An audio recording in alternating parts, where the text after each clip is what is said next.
இப்ப நம்ம பார்க்கின்ற காட்சி பார்த்தீங்கன்னா, மேல்மருவத்தூர் ஆதிபராசக்தி அம்மனுடைய ஆலயத்தில பார்த்தீங்கன்னா, பக்தர்கள் காத்திருந்து அம்மனை தரிசிக்கக்கூடிய காட்சிய பார்த்துட்ருக்கோம். மேலும் இங்கு பார்த்தீங்கன்னா, பல்லாயிரக்கணக்கான மக்கள் விரதம் இருந்து மேல்மருவத்தூர் அம்மனை தரிசிக்க வந்திருக்காங்க. இந்த காட்சியை நீங்க காணும்போது பார்த்தீங்கன்னா, ஓம் ஆதிபராசக்தி போற்றி, ஆதிபராசக்தி போற்றி, ஆதிபராசக்தி போற்றி எனும் மந்திரத்தை பதிவிடுங்க. நிச்சயம் உங்களுடைய வேண்டுதல் நிறைவேறும். தொடர்ந்து இந்த மேல்மருவத்தூர் ஆதிபராசக்தி அம்மனுடைய சில சிறப்பான விஷயங்கள் என்னென்னு தெரிஞ்சுக்கலாம். இந்த அம்மனுக்கு விரதம் இருந்து வழிபட்டா நிச்சயம் அடுத்த ஆண்டு வருவதற்குள்ள பார்த்தீங்கன்னா குழந்தை பாக்கியமும் திருமண வரத்தையும் தந்தருள்வான்னு சொல்றாங்க. அப்படிப்பட்ட இந்த ஆதிபராசக்தி அம்மனை பற்றி சில சுவாரஸ்யமான தகவலை தெரிந்து கொள்ள இந்த ஒரு பதிவை கடைசி வரைக்கும் ஸ்கிப் பண்ணாமல் பாருங்கள். மேலும் நீங்கள் புதியவராக இருந்தீங்கன்னா மறக்காமல் நம்ம சேனலை சப்ஸ்கிரைப் பண்ணிவிட்டு கூடவே இருக்க பெல் பட்டனை கிளிக் பண்ணிக்கோங்க.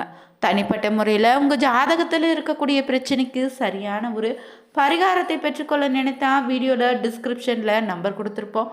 அந்த நம்பருக்கு நீங்கள் கால் பண்ணி தெரிஞ்சுக்கலாம். வாங்க நண்பர்களே, வீடியோக்குள்ளே போகலாம். தமிழகத்தில் பார்த்தீங்கன்னா நூற்றுக்கணக்கான அம்மனுடைய கோவில்கள் இருந்தாலுமே இந்த ஆதிபராசக்தி என்றதுமே எல்லோருடைய நினைவுக்கு வரக்கூடிய இடம்னா மேல்மருவத்தூர் மட்டும்தாங்க.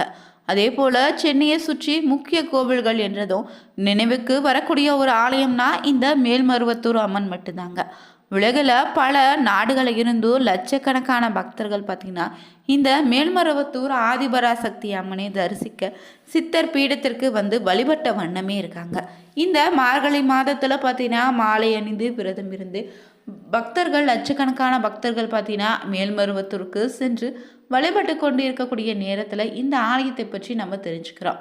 இந்த ஆதிபராசக்தி கோவிலில் சாமானிய மனிதர்கள் அதிக அளவில் வந்து வழிபட்டு பயன்பெற்ற தலமாகவும் சொல்கிறாங்க. இங்கே யார் வேண்டுமானாலும் அம்மனுக்காக பூஜையும் அபிஷேகங்களும் செய்து வழிபடலாங்க. சபரிமலை போலவே இங்கும் கோவிலில் மாலை அணிந்து கொண்டு இருமுடி கட்டி வந்து வழிபடுவது தான் இந்த கோவிலுடைய முக்கிய வழிபாட்டு முறையாகவும் இருக்கு. சிறப்பாகவும் பார்க்குறாங்க. இங்கு புகழ்பெற்ற அம்மன் கோவில்கள் ஒன்று தான் ஆதிபராசக்தி சித்தருடைய பீடமுங்க.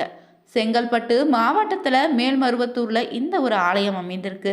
இங்கு பார்த்தீங்கன்னா அதிகமான பக்தர்கள் தினமும் வந்து செல்லக்கூடிய கோவிலாகவும் இருக்குங்க. இங்கு கோவில் உருவான வரலாறோ ரொம்பவே அதிசயமாக சொல்கிறாங்க. அது என்னென்னு பார்த்தீங்கன்னா இந்த ஆதிபராசக்தி கோவில் அமைந்துள்ள இடத்துல அப்போது பார்த்தீங்கன்னா 1960களில் ஒரே ஒரு வேப்ப மரம் மட்டும் அங்கே இருந்திருக்கு. இந்த மரம் மற்ற சாதாரண வேப்ப மரங்களைப் போல இல்லாமல் கசப்புத்தன்மை கொண்டதாக இல்லாமலும் இந்த காய்கள் இனிப்பு சுவையோடு இருந்திருக்கு. இதிலிருந்து வடியக்கூடிய பாலும் போன்ற பொருளும் இனிப்பு சுவையுடையதாக இருந்திருக்கு. இதனால் அந்த பகுதியில் இருந்த மக்களும் இதனை கடந்து செல்லக்கூடிய அனைவருமே ரொம்ப ஆச்சரியத்தோடு இதனை சாப்பிட்டு வந்திருக்காங்க. ஆனால் அதை விட ஒரு ஆச்சரியம் என்னன்னு பார்த்தீங்கன்னா இந்த விஷயம் இந்த மரத்தினுடைய பால் கனிகளை சாப்பிட்டவங்களுக்கு இருந்த நோய்கள் அனைத்தும் குணமாயிருக்குங்க. இதனால் இந்த அதிசய வேப்ப மரம் பற்றி தகவலும் மற்ற இடங்களுக்கு பரவ தொடங்கிடுச்சு. பிறகு பார்த்தீங்கன்னா 1966ஆம் ஆண்டு தமிழகத்தில் ஏற்பட்ட வீசிய புயலால் வேப்ப மரம் இங்கு அடியோடு சாய்ந்துடுச்சு. அந்த மரத்தினுடைய வேர் பகுதியில் இருந்து சில நாட்களுக்கு பிறகு ஒரு சுயம்புவாக கல் ஒன்று வெளிப்பட்டிருக்கு. இந்த சுயம்புவிற்கு மேலே சிறிய குடில் அமைத்து இந்த பகுதியில் இருந்த மக்கள் பூஜை செய்து வழிபட தொடங்கிட்டாங்க. பிறகு சித்தர் பீடன்னு சொல்லியிருக்காங்க. பல ஆண்டுகளாக சுயம்பு உருவம் மட்டுமே இங்கு வழிபட்டப்பட்டு வந்திருக்கு. பிறகுதாங்க 1977ஆம் ஆண்டு நவம்பர் மாதத்தில் 25ஆம் தேதியன்று தான் சுயம்புவிற்கு அருகிலேயே 3 அடி உயர பீடத்தின் மீது அன்னை ஆதிபராசக்தியினுடைய சிலையும் பிரதிஷ்டை செய்திருக்காங்க. 1000 இதழ் கொண்ட தாமரை மீது வலது காலை மடித்து இடது காலை தொங்க விட்ட அமர்ந்த நிலையில வலது திருக்கரத்துல தாமரை முட்டும் இடது திருக்கரத்துல சின்முத்திரையும் கட்டியும் காட்சி தர 1000 இதழ் கொண்ட தாமரை என்பதால தியானத்தை இது குறிக்குதுங்க. அன்னையுடைய கையில் இருக்கக்கூடிய சின்முத்திரையும் ஞானத்தை அருளக்கூடியதாக இருக்குது. மேலும் இங்கு அன்னையினுடைய தலையில ஜடாமுடியை கிரீடம் போல அமைத்திருக்காங்க.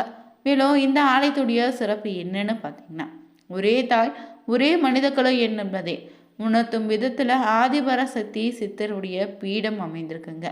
இங்கு மனிதர்கள் அனைவருமே சமம் என்பதால் அவங்களுக்கு தாயாக இருக்கக்கூடிய அன்னை ஆதிபராசக்தி மட்டுமே ஒன்றுன்னு சொல்லப்படுது. கருவறைக்குள்ள சென்று அன்னைக்கு பூஜை உள்ளிட்ட வழிபாடுகளை பெண்களே இங்க செய்யலாங்க. இந்த முறையை பார்த்தீங்கன்னா பங்காரு அடிகளார் ஏற்படுத்தியிருக்காரு. மேலும் அன்னையினுடைய ஆதிபராசக்தி அடிகளாருடைய உருவில் தான் பலருக்கு அருள்வாக்கு சொல்லி வந்திருக்காரு. பக்தர்கள் நேரடியாக அன்னையிடம் பேச முடியுமோ என்பதை சித்தரின் பீடத்தின் சிறப்பாகவும் சொல்லப்படுதுங்க. இங்கு பல அற்புதங்களும் அதிசயங்களும் இந்த ஆலயத்தில் நடந்திருக்கு. இதனால பக்தர்கள் பங்காரு அடிகளாரையே பார்த்தீங்கன்னா அம்மானு அழைக்க தொடங்கிட்டாங்க. பிறகு இந்த சித்தர் பீடத்தினுடைய நுழைவு வாயில பார்த்தீங்கன்னா ஓம் சக்தி என்ற மந்திரமும் திரிசூலமும் அமைத்திருக்காங்க. இங்கு வரக்கூடிய பக்தர்கள் இந்த திரிசூலத்தை 3 முறை வலம் வந்த பிறகே தான் உள்ளே சென்று அம்மனை தரிசிக்கணும். மற்ற கோவில்களை இருப்பது போல இந்த கோவில் நவகிரகங்கள் கிடையாதுங்க. ஏன்னா இங்கு அன்னையே அனைத்து சக்திகளுடைய ஆதாரமாக இருப்பதால இங்கு நவகிரகங்கள் அனைத்துமே அன்னையை சுற்றி இருப்பதாகவும் சொல்றாங்க.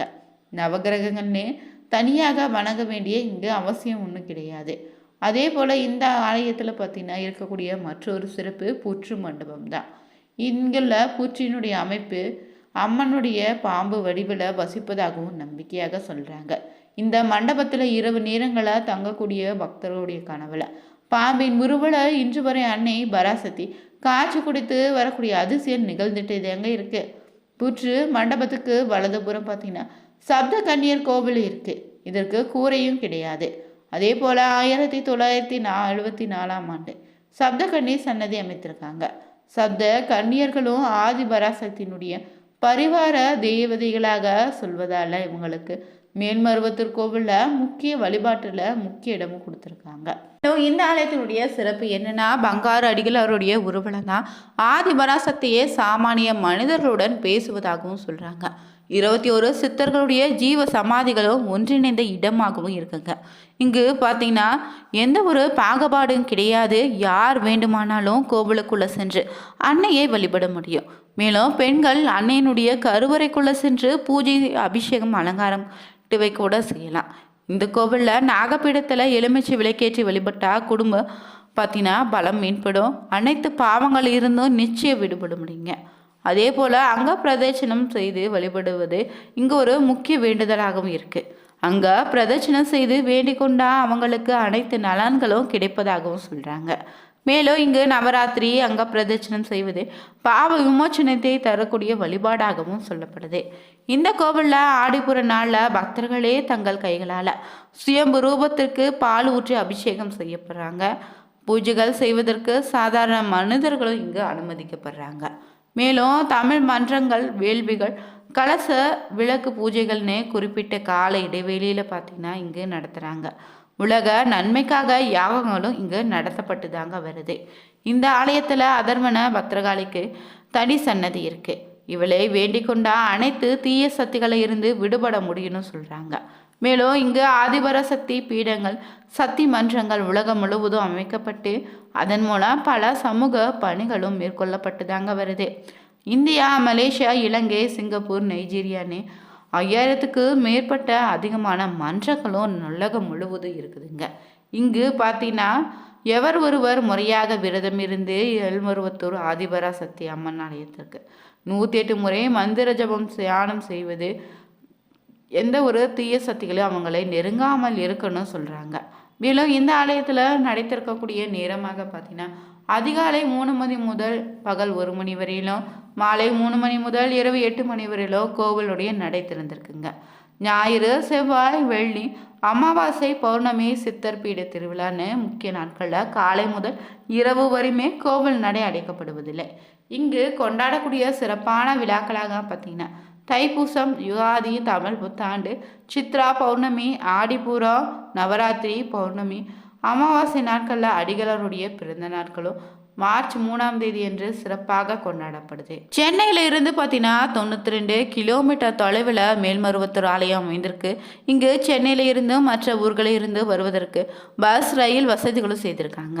மேலும் இந்த பதிவில் நம்ம பார்த்தீங்கன்னா மேல்மருவத்தூர் ஆதிபராசக்தி அம்மனுடைய ஆலயத்தில் பார்த்தீங்கன்னா அம்மனுடைய திருவுருவத்தை பார்த்து ரசித்திருக்கோம்.